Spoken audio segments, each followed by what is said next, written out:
yaa fi seexal kàngam yi ñépp a ngi lay roy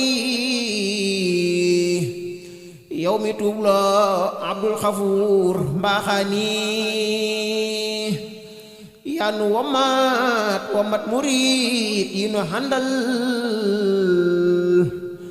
yaa di mbar yaa nu tàggaleek seytaane yaa nu tàllal sa tenku sooti nu say may yaa di géeju ngëneel gi dun rootaani yaa du yal Sayxu Ibra Faati ci say may yaa ko jiital muy xutbu fi diwaani yaa defal Sayxu Anta barke bu dul dañ jox ko Daaru Salaami ak Gaawaani yaa defal Sayxu Ahmadu bnu Saydin gëm gu ànd ak dëggal ba xam ridwaani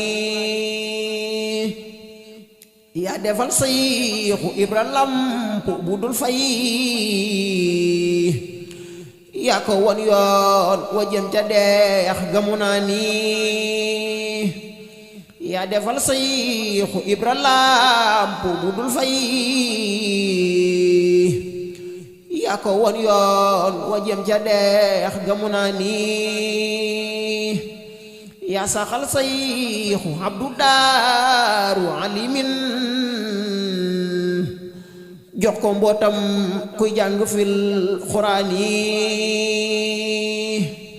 yaa saxal Sayxu Abdu Daaru Alimin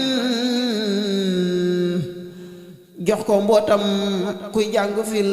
Quraani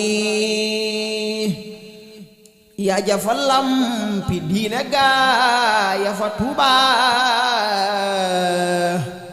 sanci Daaru Salaami ak Mannaani gile Daaru Salaami ak gile Tuuba ku fa faatooti daldi tàbbi jinaani yaa ma seexal ta may ma faatu ba may woy yaa ma te dox di bal di saaf sampaani yaa ma te gaa